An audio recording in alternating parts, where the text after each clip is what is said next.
దేవుని వాక్యాన్ని చదువుకుందామా? పరిశుద్ధ బైబిల్ గ్రంథము నుండి అపోస్తుడైనటువంటి పౌలు ఫిలిప్పీలకు రాసినటువంటి పత్రిక 4వ అధ్యాయము 5-6 వచనాలను చదువుకుందాం. మీ సహనమును సకల జనులకు తెలియబడనీయుడి. ప్రభువు సమీపముగా ఉన్నాడు. దేనిని గూర్చియు చింతించకుడి గాని ప్రతి విషయములోనూ ప్రార్థన విజ్ఞాపనముల చేత కృతజ్ఞతాపూర్వకముగా మీ విన్నపములు దేవునికి తెలియచేయుడి.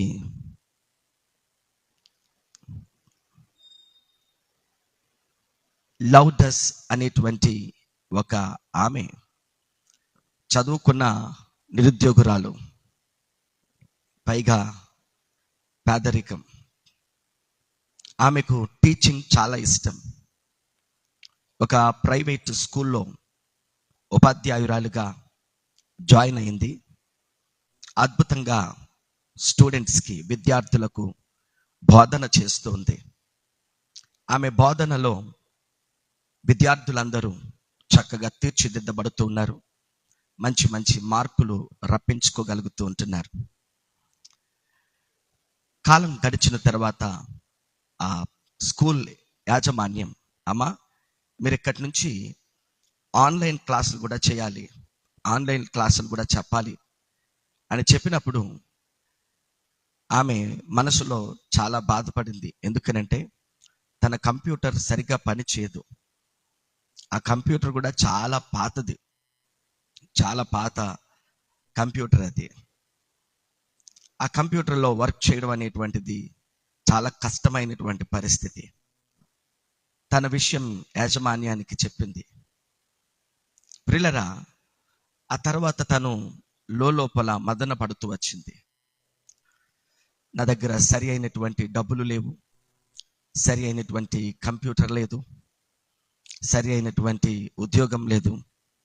సమాజంలో నేను ఈ పాత ల్యాప్టాప్ పట్టుకుని నేను దీన్ని ఫోటో ప్రెజెంటేషన్స్కి వాటికి వీటికి నేను వెళ్ళడం, అందరి దగ్గర కొత్త కొత్త ల్యాప్టాప్లు ఉంటున్నాయి. అందరూ చాలా ఫార్వర్డ్గా ఉంటున్నారు, అందరూ బాగా ఉంటున్నారు. నేను ఈ పాత డొక్కు ల్యాప్టాప్ పట్టుకుని వెళ్ళాలా?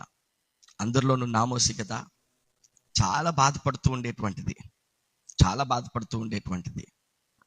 ఈ రోజున చాలా మంది జీవితాలు చూస్తూ ఉంటుంటే ఇలాగనే కనబడుతూ ఉన్నాయి. సమాజంలో తమ తోటి వారితో పోటీ పడలేకపోతూ ఉంటున్నారు. తమ తోటి వారు జయమని ముందుకు దూసుకుని వెళ్ళిపోతూ ఉంటుంటే ఆధునిక సంబంధమైనటువంటి వస్తువులతో, వనరులతో, వస్తువులతో ముందుకు దూసుకుని వెళ్ళిపోతూ ఉంటుంటే ఆర్థిక పరిస్థితుల రీత్యా వెనకబడి ఉన్నటువంటి మనం వారితో పాటు పోటీ పడలేక, వారితో పాటు వస్తువులు కొనుక్కోలేక, వస్త్రాలు కొనుక్కోలేక, గృహాలు కట్టుకోలేక, సరి అయినటువంటి స్థితిగతులు లేక చాలామంది మదన పడుతున్నటువంటి వారు, మనస్తాపం చెందుతున్నటువంటి వారు, దిగులు చెందుతున్నటువంటి వారు, బాధపడుతున్నటువంటి వారు, బెంగ పెట్టుకుంటున్నటువంటి వారు ఉంటున్నారు. చాలామంది లోపల కృంగిపోతూ ఉన్నారు. నా స్థితే ఇలా ఉంది, నా పరిస్థితే ఇలా ఉంది, నా జీవితమే ఇలా ఉంది, నా తోటి వారు చూడు, నా ఇరుగు పొరుగు వారు చూడు, పలానా వాళ్ళు చూడు, నాతో చదువుకున్నటువంటి నా స్నేహితులు చూడు, నాతో పాటు పుట్టినటువంటి వాళ్ళే చూడు, నాతో పాటు పెరిగినటువంటి వాళ్ళే చూడు, వాళ్ళంతా హాయిగా ఉంటున్నారు. నా జీవితమే ఎలాగైపోయింది.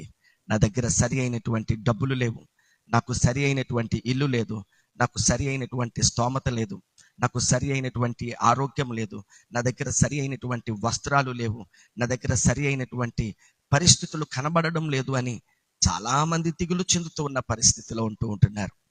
ఒక రోజున నా స్నేహితురాలు, పరిచయస్తురాలు, తను లోపల ఉన్నటువంటి బాధను తనలో తానే చెప్పేసుకుంటూ ఉంటుంది.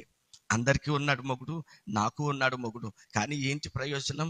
చూడు, పలానా వాళ్ళు చూడు, చిన్న పని చేసుకుంటూ మొన్నే ఇదిగో 8 లక్షలు ఇట్టి ఆ ఇల్లు కొనుక్కున్నారు, ఇదిగో పలానా వాళ్ళు ఇదిగో ఆ పని చేసుకుంటూ పలానా చోట ఇల్లు కొనుక్కున్నారు, నా ఇల్లే ఎలా ఉండిపోయింది, నా జీవితమే ఎలాగ అయిపోయిందని తనలో తాను మాట్లాడుకుంటూ ఉంటున్నట్లుగా అయిపోయినటువంటి పరిస్థితి. ఈ రోజున మనస్తాపము చెందినటువంటి వారు, ఈ రోజున ఇలాంటి దీనహీన పరిస్థితిలో ఉన్నటువంటి వారు వాళ్ళల్లో వాళ్ళే మాట్లాడేసుకుంటూ ఉంటుంటారు. సరి అయినటువంటి పరిస్థితులు లేనటువంటి మనం లోపల కృంగిపోతూ ఉండేటువంటి పరిస్థితులే. బహుశా ఈ మాటలు వింటున్నప్పుడు నీ జీవితంలో కూడా సరి అయినటువంటి పరిస్థితులు, సరి అయినటువంటి స్థితిగతులు లేక కృంగిపోతూ ఉంటున్నవేమో, బాధపడుతూ ఉంటున్నవేమో. అలా ఉన్నటువంటి ఈ లౌడస్ అనేటువంటి ఆమె, దిగులు చెందుతున్నటువంటి ఆమెతో ఒక వాక్యము మాట్లాడింది. ఆమె వాక్యము చదువుతూ ఉంటుండగా ఫిలిప్పీలకు రాసినటువంటి పత్రిక 4వ అధ్యాయము 5-6 వచనాలు మాట్లాడడం ప్రారంభించాయి. ఈ వాక్యము తన జీవితాన్ని మార్చివేసింది. అక్కడ అపోస్తుడైనటువంటి పౌలు గారు అంటారు, చెప్పినటువంటి మాట చాలా అద్భుతమైనటువంటి మాట. ఏంటినంటే, ప్రభువు మీకు సమీపముగా ఉన్నాడు. దిగులు చెందాల్సినటువంటి పని లేదు మిత్రమా. కలత చెందవలసినటువంటి పని లేదు స్నేహితురాలా, సహోదరుడా, సహోదరి. నీకున్నటువంటి ఆర్థిక ఇబ్బందులు, నువ్వు అనుభవిస్తున్నటువంటి అనారోగ్య పరిస్థితులు, నువ్వు అనుభవిస్తున్నటువంటి మనోవేదన, మనస్తాపానికి గురి చెందినటువంటి పరిస్థితులు, ఏదో లేదని, ఎవరో రావట్లేదని, ఎవరో మాట్లాడట్లేదని, ఎవరో సహకరించడం లేదని, ఏదో కనిపించడం లేదని దిగులు చెందొద్దు. అది పని నిమిత్తమా, అది కుటుంబం నిమిత్తమా, అది మనుషుల నిమిత్తమా, ఏ విషయములో ఒంటరితనాన్ని అనుభవిస్తూ ఉంటున్నావో, ఏ విషయంలో బాధను అనుభవిస్తూ ఉంటున్నావో నాకు తెలియదు, కానీ ఈ ఉదయకాల సమయమందు ప్రభువు నీకు సమీపముగా ఉన్నాడు. ఒంటరిగా కుములుతున్న నీకు సమీపముగా ఉన్నాడు. బాధలను భరించలేక నలిగిపోతున్న నీకు సమీపముగా ఉన్నాడు. కష్టాల్లో కృంగిపోతున్నటువంటి నీకు సమీపంగా ఉన్నాడు. ఆయన లేవనెత్తడానికి దేవుడు మనకు సమీపముగా ఉన్నటువంటి వాడు. ఎవరికి ఆయన సమీపముగా ఉంటాడు? ఆ సమీపముగా ఉన్నటువంటి దేవుని సన్నిధిని ఎవరు అనుభవించగలరు అని అంటే, ఆ పై వచనములో చెప్తూ ఉన్నాడు. 4వ వచనము, ఎల్లప్పుడును ప్రభువునందు ఆనందించుడి. మరలా చెప్పుదును, ఎల్లప్పుడును ప్రభువునందు ఆనందించుడి. క్రైస్తవ సహోదరుడా, సహోదరి, లేక ఈ మాటలు వింటున్నటువంటి నా ప్రియ స్నేహితులారా, సహోదర సహోదరిలారా, నీవున్న పరిస్థితి వాస్తవం. నువ్వేదైతే అనుభవిస్తున్నావో అది వాస్తవం. నువ్వేదైతే అనుకుంటున్నావో అది వాస్తవం. అవును, నా జీవితం ఇంతే, నా బ్రతుకింతే, నా తలరాత ఇంతే, నా పరిస్థితులు ఇంతే. ఇవి ఎప్పటికీ మారవు. ఎలా మారుతాయి? నా దగ్గర ఏముందని మారుతుంది, నాకెవరున్నారని నా పరిస్థితి మారుతుంది. నా జీవితం ఇంతే, ఇలా కొట్టిమెట్లాడమే. నువ్వు అనుకున్నది కరెక్టే, కానీ ఒక విషయం చెప్పనా? ప్రతి పరిస్థితిని మార్చగలిగిన వాడు నేను ఆరాధించుచున్న దేవుడు. ప్రతి పరిస్థితిలోనూ ప్రక్కన ఉన్నటువంటి వాడు నేను సేవించుచున్నటువంటి దేవుడు. నిన్ను కలుగ చేసిన దేవుడు నీకు సమీపముగా ఉన్నాడు. మీరెవ్వరైనా కావచ్చు, ఇప్పుడు నువ్వు అనుభవిస్తున్నటువంటి దిగులులో, బాధలో, బలహీనతల్లో, బంధకాల్లో ఆయన నీకు సమీపంగానే ఉన్నాడు. నేను చర్చికి వెళ్ళట్లేదు అని అనుకోవద్దు. నేను యేసు ప్రభువుని ఎరగను అని దిగులు చెందవద్దు. ఆయన నిన్ను కలుగ చేసినటువంటి వాడు. నీకు ఇష్టం లేకపోవచ్చు, నువ్వు రాలేకపోవచ్చు, కానీ ఆయన ఎప్పుడు నీ ప్రక్కన ఉండేటువంటి దేవుడు, నీతో ఉండేటువంటి దేవుడు, నిన్ను చూచుచున్న దేవుడు. పౌలు గారు ఈ మాటలు చెప్తా ఉంటున్నారు. ఎల్లప్పుడూ ఆనందించండి. మరలా చెప్తున్నాను, ప్రభువునందు ఎల్లప్పుడూ ఆనందించండి.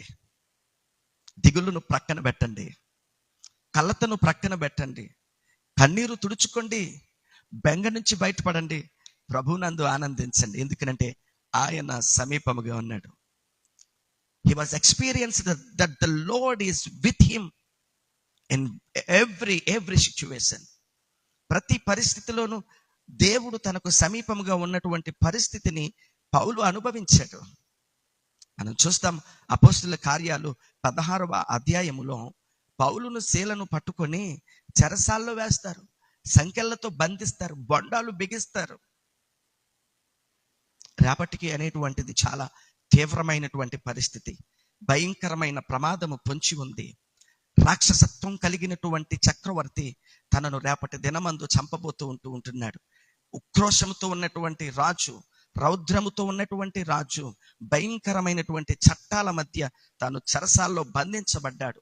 ఆ బంధకాలు విడతాయి అనేటువంటి నమ్మకము కానీ హోప్ అస్సలకి లేదు. రాక్షస కోరల్లో ఉన్నట్టు ఉన్నాడు పౌలు శీలలో. శాశ్వత బంధకాలకు వెళ్ళిపోయినట్లుగా అయిపోయింది. రేపటి దినమందు తీర్పు ఎలా ఉంటుందో అది మేలుకరమైనది అయితే మాత్రం కాదు. విడిపించే శక్తి ఎవరికీ లేదు. విడుదల పొందే అవకాశం అస్సలు కనిపించడం లేదు. రేపు అనేటువంటిది ప్రమాదం పొంచి ఉన్నటువంటి సమయమే. ఇలాంటి పరిస్థితుల మధ్య ఉన్నటువంటి పౌలు గారు ఆ రాత్రి ఏం చేశారు అని అంటే, కీర్తనలు పాడుచు దేవునికి ప్రార్థన చేస్తూ ఉంటూ ఉన్నారు.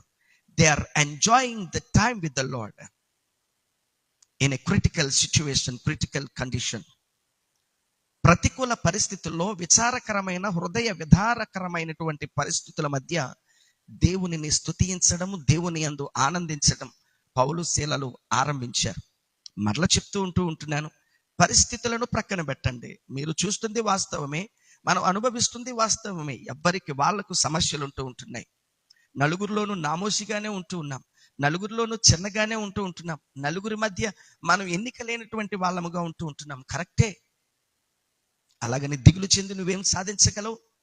దేవుని వాక్యం ఏమంటది అని అంటే, చింతించి ఎవ్వరు కూడా మూరెడు ఎక్కువ చేసుకోలేరు, తక్కువ చేసుకోలేరు.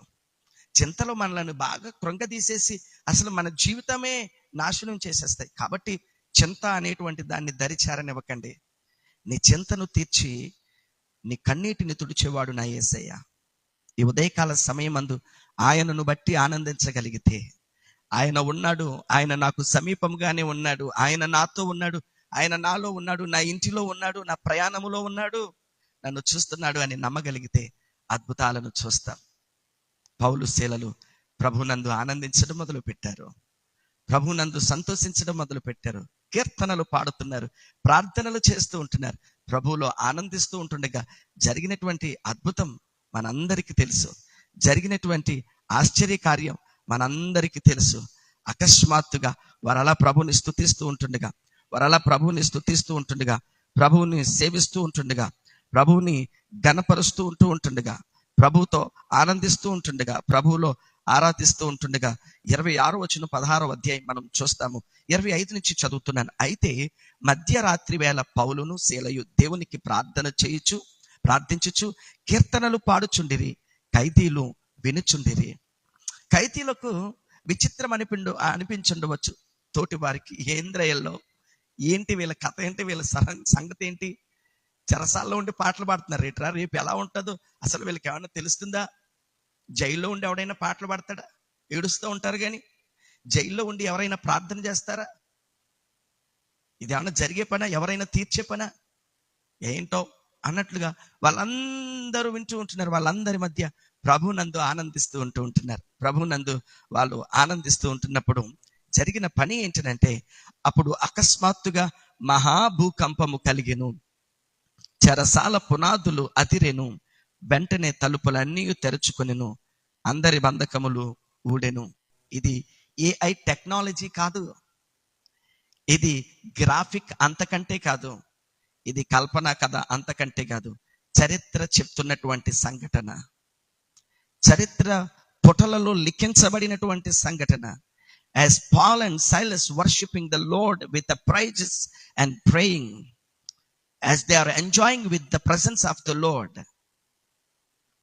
సమీపముగా వచ్చినటువంటి దేవుడు సాహస కార్యం చేశాడు. He performed a great miracle in a history. అలా ప్రార్థించేటువంటి వారి బంధకాలను దేవుడు ఆశ్చర్యంగా విడిపించాడు. చెరసాల పునాదులు అదిరై మహాభూకంపము కలిగింది. చెరసాల్లో ఉన్నటువంటి వారి సంఖ్యలు విడిపించబడ్డాయి. ఎందుకో తెలుసా? వారు దేవుని యందు ఆనందించారు. వాళ్ళకు తెలుసు, ఆయన యందు ఆనందిస్తే ఆయన సమీపముగా ఉన్న దేవుడు, మన కొరకు కార్యాలు చేసే దేవుడు. మనకు తెలియదా? షడ్రక్ మేషక్ అబేద్నెగోలు అనేటువంటి వాళ్ళు అగ్ని గుండములో కూడా ఆనందిస్తూ ఉంటున్నారు. అగ్ని గుండములో కూడా ప్రభు కొరకు విశ్వాసములో నిలబడ్డారు. ఎవరు ఆనందించగలరు అని అంటే, విశ్వాసించినటువంటి బిడ్డలు, ఆయన యందు నమ్మిక ఉంచినటువంటి బిడ్డలు. షడ్రక్ మేషక్ అబేద్నెగోలు అనేటువంటి వారు, వాళ్ళకి తెలుసు దేవుడు నాకు సమీపముగా ఉన్నాడు. అగ్నిగుండమే వాస్తవమే, 7 అంతలు చేశారు, అది వాస్తవమే. అందులో పడగానే కాదు, ఆ పడుతూ ఉంటుండగానే వేడికి చచ్చిపోతాం తెలుసు. కానీ వీళ్ళ విశ్వాసం ఏంటంటే, మండుచున్న వేడిమి కలిగిన అగ్నిగుండములో నుంచి సహితము నా దేవుడు నన్ను కాపాడగలడు. ఒకసారి గట్టిగా చప్పట్లు కొడితే ఆయన నామాన్ని మహిమపరచుదామా? మండుచున్నటువంటి వేడిమి కలిగిన అగ్నిగుండములో కూడా ఆయన సమీపముగా ఉండేటువంటి దేవుడు. They trusted in the lord even the fire. అగ్నిగుండములో సహితము వారు దేవుని యందు విశ్వాసం ఉంచి they are enjoying the presence of the lord. దేవునితో ఆనందిస్తూ ఉంటున్నారు, దేవునిలో ఆనందిస్తూ ఉన్నారు. వాళ్ళు భయపడలేదు, వాళ్ళు దిగులు చెందలేదు. అర్రెరెరే, ఎంతమంది చూస్తున్నారే, నామోషి కదా, ఎంతమంది వేలెత్తి చూపుతున్నారే, ఎంతమంది కోపంతో ఉన్నారే, ఎంతమంది నాకు వ్యతిరేకంగా ఉన్నారే, ఎందుకు వచ్చిందిలే అనుకోలేదు. కానీ ఎవరేమనుకున్నా, ఎంతమంది ద్వేషించినా, ఎంతమంది కోపంతో ఉన్నా, ఎలాంటి పరిస్థితులైనా నా దేవుడు నాతో ఉన్నాడు. My God is with me, our God is with us. మన దేవుడు మనతో ఉన్నాడు. ఎంత గొప్ప విశ్వాసము! అగ్నిగుండములో సైతం వారు ఆనందిస్తూ ఉంటున్నారు. తోసేశారు, విసిరేశారు. చరిత్ర ఏమని చెప్తుంది అని అంటే, వాళ్ళని అగ్నిగుండములో విసిరినటువంటి వాళ్ళు కాలిపోయారు. విసిరినటువంటి వాళ్ళు ఆ వేడికి వాళ్ళు చచ్చిపోయారు. ఆ అగ్నిగుండములో పడిన వేళ్ళు ఆహ్లాదకరమైనటువంటి వాతావరణంలో తిరుగుతూ ఉంటున్నారు. మరలా చప్పట్లు కొడదామా? అగ్నిగుండములో ఆహ్లాదకరంగా తిరుగుతున్నారు, వాళ్ళు కాలిపోవడం లేదు. రాజు చూస్తూ ఉంటున్నాడు. రాజు చూస్తున్నప్పుడు ఆశ్చర్యం కలుగుతుంది. అదేంటి బాబోయ్, దేవుడు అని కేకలు వినిపించాలి కదా, అగ్నిలో మాడిపోవాలి కదా, బుగ్గైపోవాలి కదా, మరి ఇదేంటి? అగ్నిగుండంలో వాళ్ళ ముగ్గురితో పాటు ఇంకొక వ్యక్తి ఎవరో ఉన్నారు. వాళ్ళు ఆనందిస్తున్నారు, వాళ్ళు హ్యాపీగా ఉన్నారు. అగ్నిగుండంలో ఎవరు హ్యాపీగా ఉంటారు? వెంటనే వారిని పిలిపించి బయటకు తీస్తాడు. రాజు అంటాడు, వాళ్ళతో పాటు నేను ఇంకొక వ్యక్తిని చూస్తూ ఉంటున్నాను. ఆ వ్యక్తి ఎవరు కాదు, దేవుడు. తన ప్రజలతో తమ కష్టాల్లో ఉండి విడిపించే దేవుడు, తోడుగా ఉండేటువంటి దేవుడు. అందుకనే పౌలు అంటూ ఉన్నాడు, ఆయన సమీపముగా ఉన్నాడు, ఆయన యందు ఆనందించండి.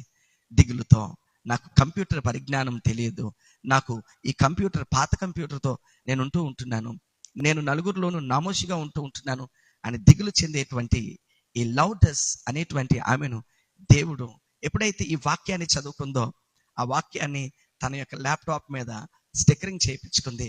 అదేంటనంటే, దేవుడు సమీపముగా ఉన్నాడు, దేవుడు సమీపముగా ఉన్నాడు. రోజు ఆ వాక్యాన్ని బట్టి ప్రార్థన చేసేది.